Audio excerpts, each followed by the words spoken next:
Saludos a cada uno de ustedes. Una vez más nos volvemos a encontrar como cada semana y juntos estudiamos el mensaje de la palabra de Dios. Hoy voy a pedirles por favor que vayamos al libro de Primera de Corintios capítulo 1 y vamos a leer de los versículos 10 al 17. Capítulo 1, versículos 10 al 17. Comenzamos una nueva serie basada en el libro de Primera a los Corintios. Así es que vamos a darle lectura a esta porción. Leo yo de la Biblia de las Américas este pasaje que dice así: Les ruego, hermanos, por el nombre de nuestro Señor Jesucristo, que todos se pongan de acuerdo y que no haya divisiones entre ustedes, sino que estén enteramente unidos en un mismo sentir y en un mismo parecer.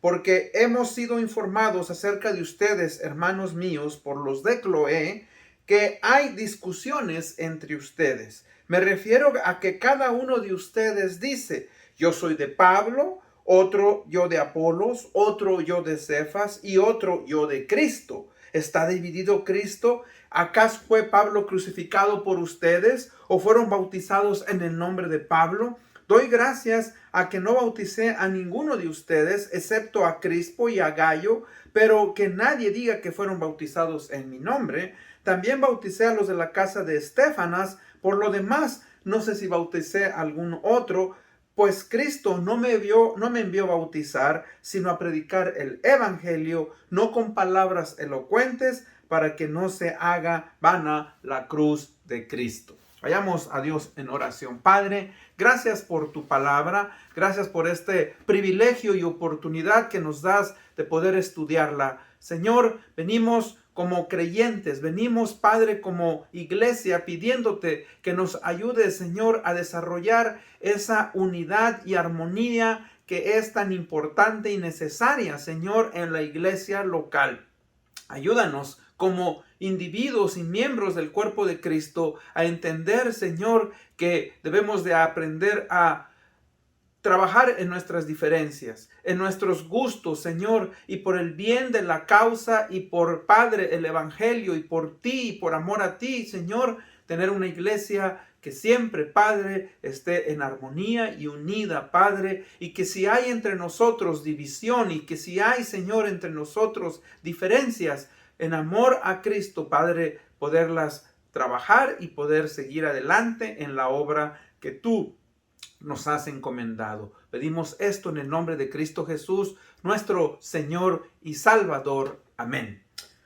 Bueno, hermanos, como dije anteriormente, comenzamos una nueva serie. Esta serie está basada en el libro de Primera de los Corintios y la he titulado La Iglesia de Corinto, aprendiendo de los errores de una iglesia. Repito, la Iglesia de Corinto, aprendiendo de los errores de una iglesia, y el tema de hoy es la importancia de la unidad en la iglesia local.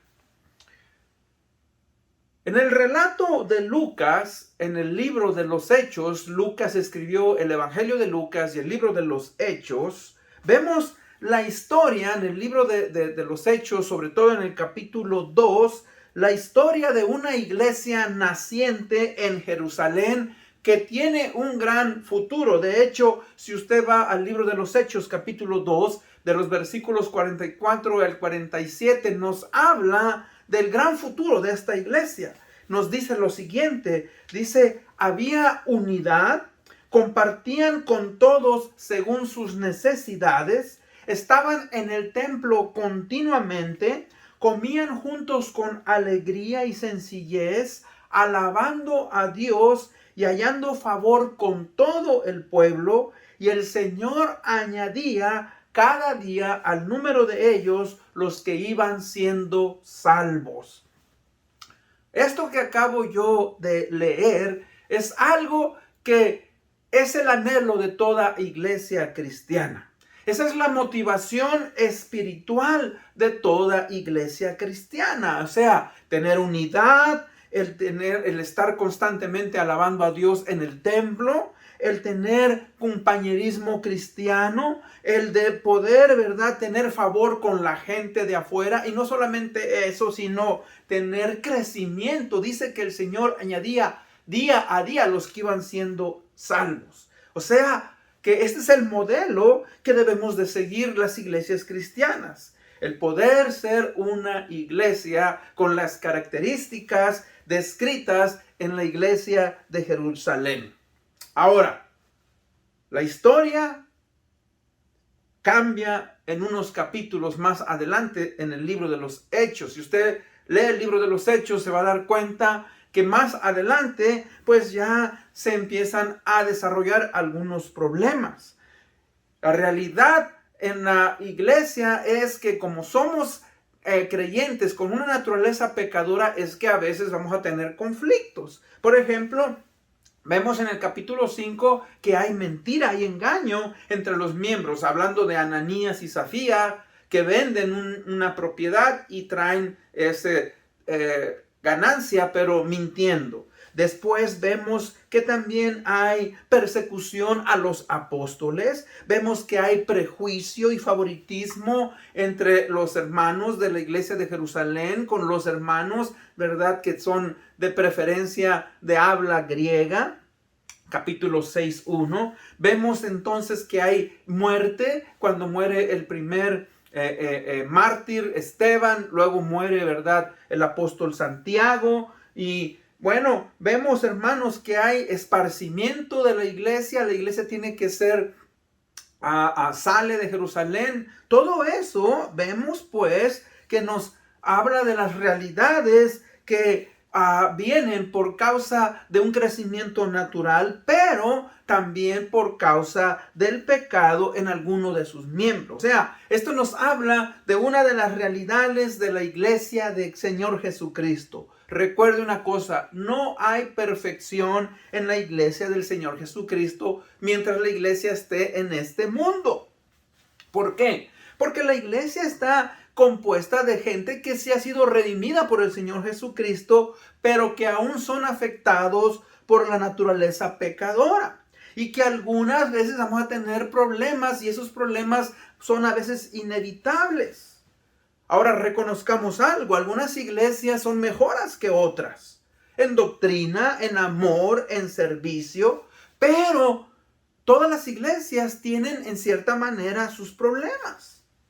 Y eso es lo que se nos está diciendo en este primer capítulo el apóstol Pablo a la iglesia de Corintio, ¿verdad?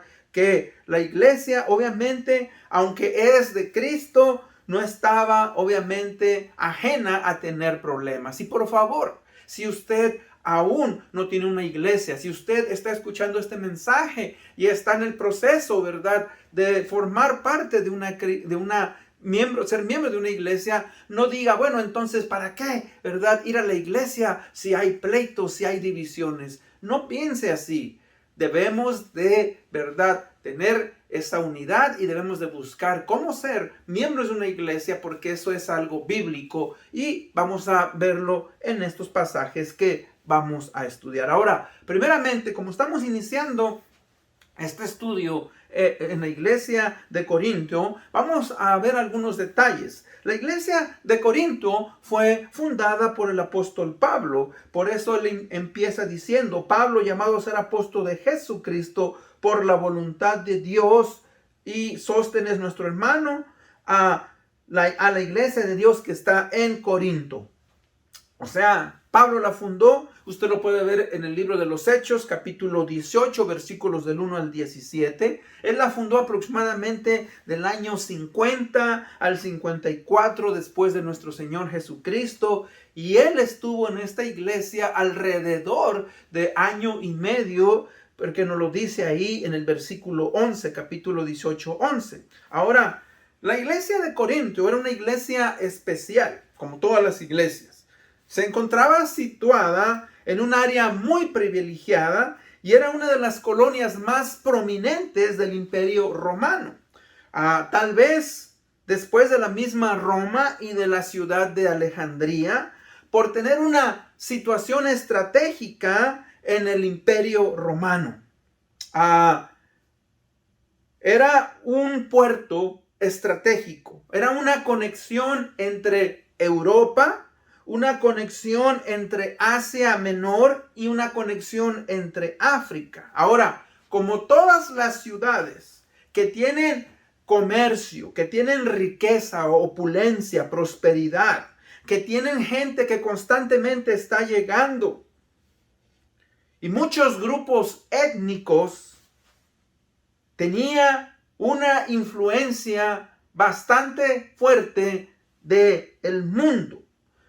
Y cuando digo del mundo que la rodeaba, o sea, la cultura, la filosofía, la religión y aún del entretenimiento.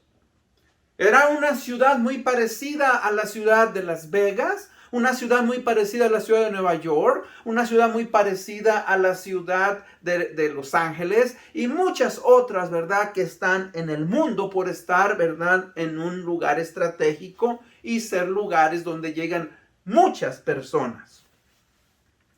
Ahora, aunque la iglesia de Corinto fue una de las iglesias, fíjese, a la que Pablo más les invirtió doctrinal y espiritualmente, tristemente, esta iglesia pronto demostró ciertos problemas en la congregación y Pablo obviamente no está ajeno a ello y, ¿verdad?, obviamente él tiene que escribir y ahí es donde escribe, ¿verdad?, a la iglesia. Ahora, los versículos del 1 al 9 nos hablan la introducción de la iglesia de Corinto, pero fíjese que del 10 al 17 ya Pablo está confrontando uno de los primeros errores de la iglesia de Corinto.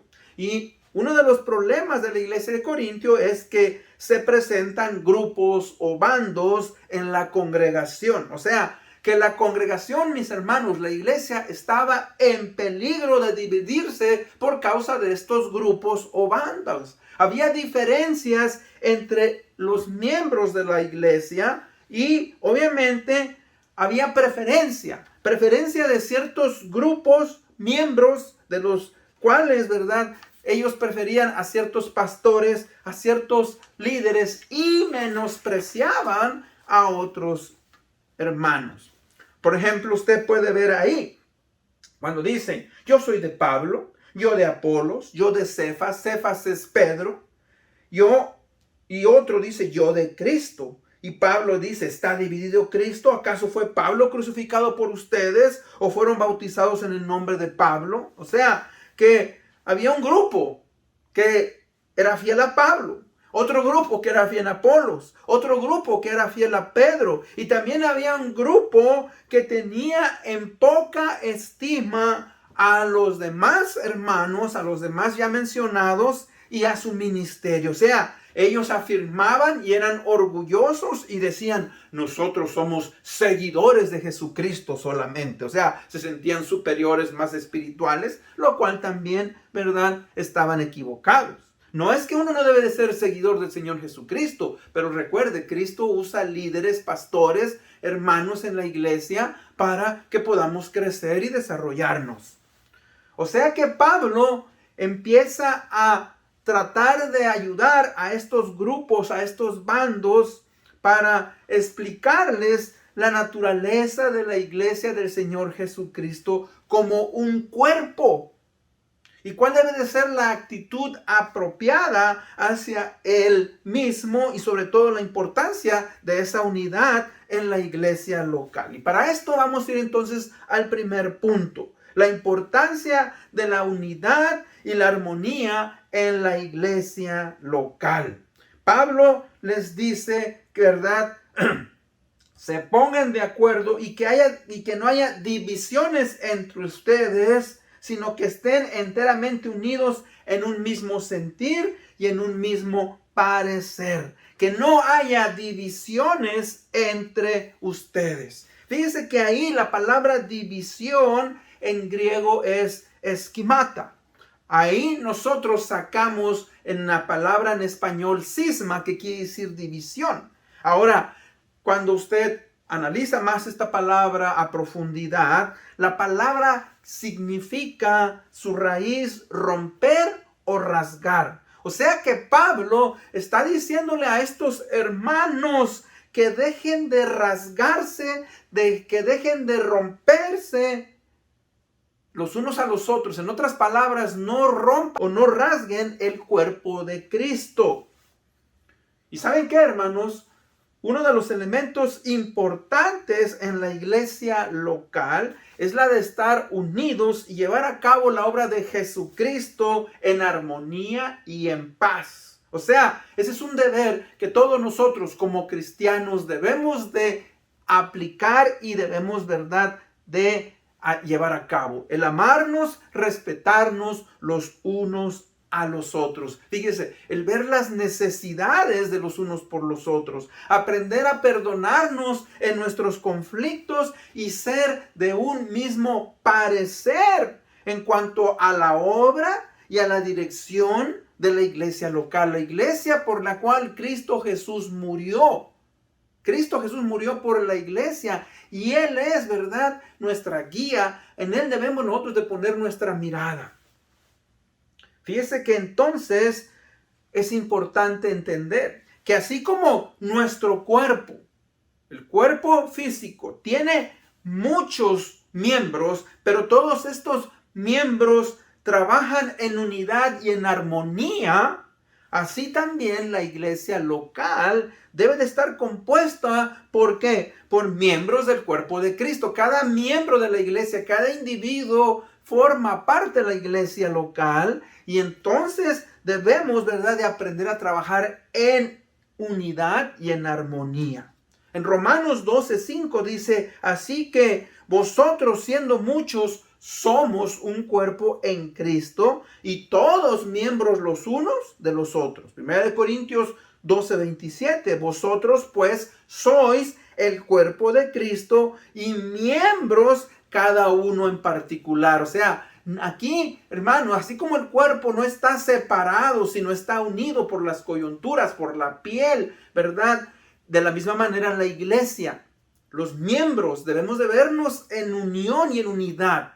Y nadie, a pesar de que somos individuos, y eso es algo difícil de poder aplicar muchas veces en la iglesia, pero debemos de vernos como un cuerpo y nuestro cuerpo trabaja en armonía y nuestro cuerpo, mis hermanos, funciona porque cada elemento, la cabeza, la nariz, los ojos, la boca, las orejas, los brazos, las piernas, los órganos internos, los pulmones, el corazón, los riñones, los intestinos, todo trabaja en armonía para que nosotros podamos vivir. Y eso es lo mismo que Pablo está diciéndole a estos hermanos. Dice, he sido informado acerca de ustedes, hermanos míos, por los de Cloé, que hay discusiones entre ustedes. Y unos dicen, yo soy de Pablo, otro, yo soy de Apolos, otro, yo soy de Cefas o de Pedro, y otro, yo de Cristo. Dice, está dividido Cristo. Cristo no, hablando de la iglesia como un cuerpo, dice, Cristo no está dividido, debe de estar unido. Pablo les habla, ¿verdad? Fui yo crucificado por ustedes. No, fue Cristo, no fue Pablo. Y luego les dice, ¿fueron bautizados en el nombre de Pablo? No, fueron bautizados en el nombre de Cristo. Y fíjese que es importante mantener esa unidad en el cuerpo de Cristo, la iglesia. Y así como nosotros, ¿verdad?, que cuidamos y sustentamos nuestro cuerpo, de la misma manera debemos de buscar esa armonía y esa unidad en la iglesia local para honrar y glorificar ¿a quién? Al Señor Jesucristo con nuestras vidas. Tenemos la definición, por ejemplo, de armonía. La palabra armonía es una relación de paz, concordia y entendimiento entre dos o más personas. En este caso, si la iglesia tiene 50 miembros, 100 miembros, 1000 miembros, los miembros que tenga, ¿verdad? Hay un acuerdo para hacer una tarea, para convivir bajo las mismas circunstancias. Así como una familia, hermanos, puede ser de 2, de 3, de 4, de 5, de 6, de 10 personas, vive y trata de vivir en armonía. La iglesia igual es una familia. Así nosotros debemos de buscar vivir en armonía. La palabra unidad, ahí la va a ver usted en la pantalla. La unidad es trabajo que se realiza en común acuerdo entre varios o o un grupo de personas, fíjese, sin importar sus personalidades, para llevar a cabo una tarea específica. O sea, que en este caso, fíjese, en la iglesia, aunque tenemos diferentes gustos, pensamientos, ideas, etcétera, trabajamos de una manera común para llevar a cabo ¿qué? La obra que se nos ha encomendado por medio del Señor Jesucristo. Por eso Pablo exhorta a sus hermanos y no les dice, no formen divisiones, no formen, ¿verdad?, entre ustedes ciertos grupos, porque eso afecta y daña. Tenemos que tener una unidad. Cuando un grupo empieza a sentirse superior al otro, eso daña, mis hermanos, a la iglesia, daña, ¿verdad?, a la relación que existe entre el creyente y Cristo. Ese es algo esencial. Dice, la palabra de Dios nos habla y nos llama la atención, pues, a buscar esa unidad constantemente. Ahora, punto número 2. La importancia de la unidad y el testimonio en la vida cristiana. O sea que, fíjese que la iglesia fue puesta por el Señor Jesucristo, instituida por el Señor Jesucristo, fue dejada aquí en la tierra, y cada iglesia local, ¿verdad?, representa un testimonio vivo de lo que es el reino de los cielos al mundo. ¿Qué quiero decir con eso? O sea, la gente está observando y es triste cuando la gente expresa y dice, mira, los hermanos en la iglesia se pelean, mira, los hermanos tienen esto, tienen pleitos, o sea, y mucha gente dice, ¿para qué ir a la iglesia? Ahora, esa es una excusa que la gente usa y no está bien. Por eso es que nosotros, los miembros de la iglesia, debemos de trabajar y buscar, hermanos, esa unidad y esa armonía. Pablo está llamando aquí a esos creyentes, a los creyentes de Corinto, a seguir adelante, a seguir buscando que tener una misma actitud hacia las cosas espirituales. O sea que les está diciendo a sus hermanos que no vivan para agradarse a sí mismos, no busquen sus propios intereses, sino que nos esforcemos como iglesia en mantener esa unidad por el evangelio. Aquello que trae división a la iglesia no es sano. Y Dios obviamente juzga, mis hermanos, a aquellos que traen división a la iglesia.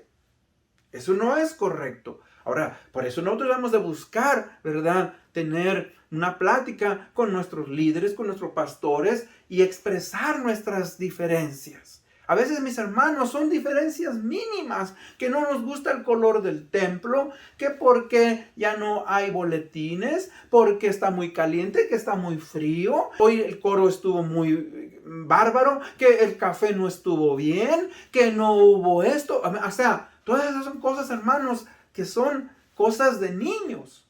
Y la iglesia debe, de verdad, evitar tener conflicto en esas cosas. Ahora, en este caso, era en cuanto a liderazgo, como ciertos hermanos percibían a unos hermanos de una manera, percibían a otros hermanos de otra manera, y de verdad se buscaban tener compañerismo con cierto grupo y se dividían y no querían relacionarse con otros. Y eso no es correcto. Fíjese que una manera en la cual podemos mantener la unidad es que siendo de ejemplo para otros e imitando la fe de otros. Fíjense que Pablo sabía y él reconocía que él no era perfecto, pero él quería ser de ejemplo a otros. Él, ¿verdad?, se esforzaba donde quiera que iba en dar testimonio.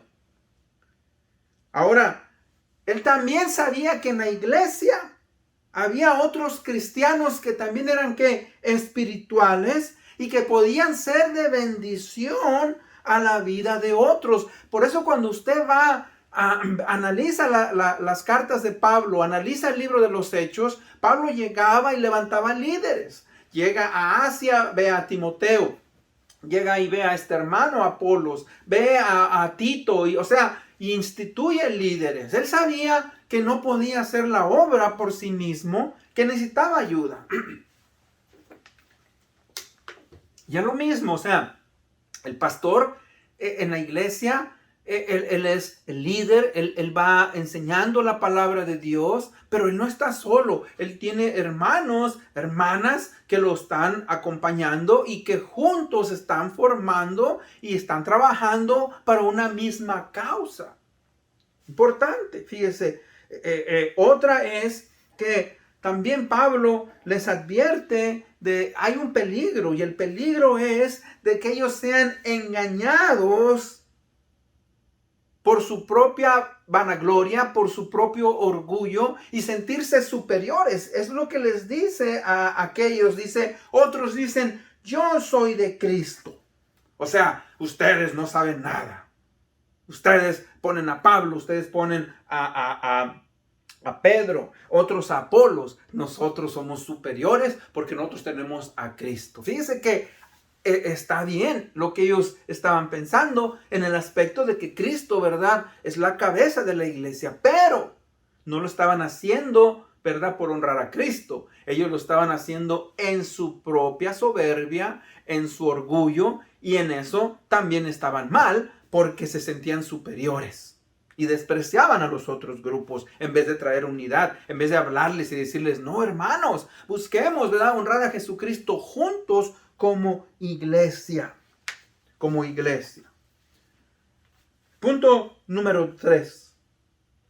¿Cuál es entonces el vínculo para desarrollar la unidad y la armonía en la iglesia local? El amarnos los unos a los otros. Ese es el vínculo.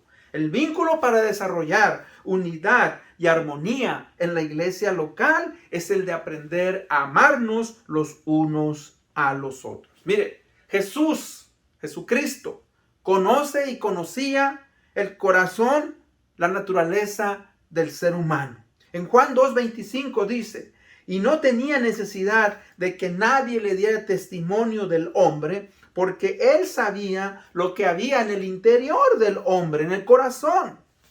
O sea que él conocía el carácter y el temperamento de cada uno de aquellos que se acercaban. Pero en este caso, él conocía el temperamento y el carácter de cada uno de sus discípulos. Y si usted estudia los evangelios, se da cuenta, por ejemplo, que dentro de sus discípulos, algunos eran irascibles o coléricos.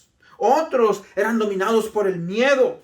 Otros tenían un pasado oscuro o difícil. Otros eran extrovertidos como Pedro. Otros eran introvertidos como Tomás. Algunos tenían ideas, mis hermanos, liberales en cuanto a cómo establecer el reino de los cielos. Ese Simón el celote. Mateo, ¿verdad?, había sido un colector de impuestos y posiblemente los demás no lo veían bien. Juan y Santiago, fíjese, Juan y Santiago fueron llamados hijos del trueno. Y la razón por qué fueron llamados hijos del trueno es porque tenían un temperamento colérico. O sea, no solamente eso, él también sabía que Judas, ¿verdad?, iba a traicionarlo, que Judas lo iba a entregar. O sea que Cristo, mis hermanos, conocía todas las debilidades de sus discípulos. Y él sabía que eso, ¿verdad?, podía ser negativo para la iglesia de Jerusalén. Así es que él tenía que marcarles, él tenía que dejarles pautas y deberes para con los unos, con los otros. Ahora, fíjese que entonces la iglesia local, la iglesia actual, al igual que los discípulos, tenemos que tener cuidado en eso. O sea que sí, los cristianos hemos sido regenerados y somos parte de la iglesia local, pero recuerde que cuando venimos a Cristo, venimos arrastrando un bagaje espiritual. Tenemos deficiencias todavía. Tenemos que crecer, ¿verdad?, en virtudes.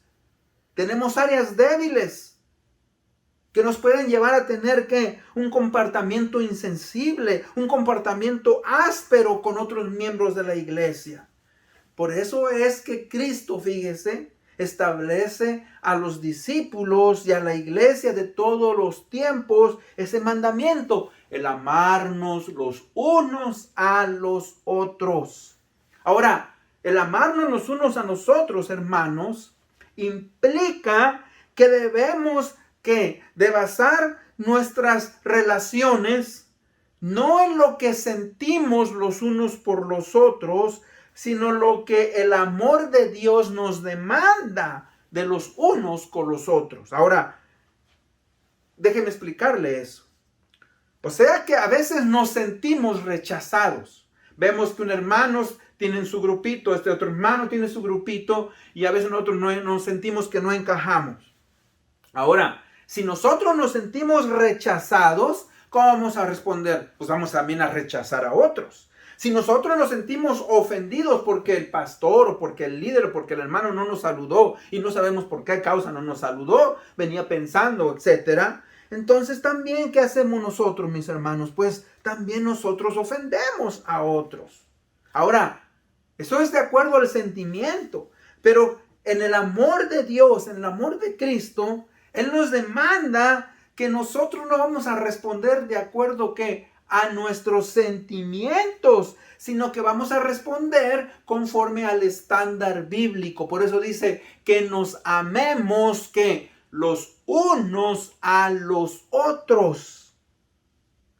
Entonces, eso quiere decir que nos vamos a aprender a comprender, a amarnos. La iglesia, como dije anteriormente, al estar constituida por seres que todavía tienen, seres humanos, que todavía tienen que lidiar con una naturaleza pecadora. Recuerde, el cristiano, a pesar de que tiene una nueva naturaleza espiritual, una nueva criatura, todavía al vivir en este mundo tenemos conflicto con nuestra naturaleza pecadora. Y eso, obviamente, pues va a traer conflicto. Pero fíjese que ahí es donde tenemos que crecer, tenemos que desarrollarnos, tenemos que, hermanos, crecer en virtudes. Debemos de dejar que el Espíritu de Dios, ¿verdad?, trabaje en nosotros a través de su palabra, a través de la oración, a través de tener el fruto del Espíritu, paciencia, amor de los unos por los otros. Todo eso, fíjese, es el vínculo que nos va a ayudar, el vínculo del amor que nos va a ayudar a poder comprendernos, al poder amarnos, al poder, mis hermanos, no actuar de una forma mezquina, de una manera en la cual me preocupo por mí mismo o me preocupo por mi grupo, sino nos preocupamos por todo el cuerpo. Así como dije yo, la iglesia es como un cuerpo.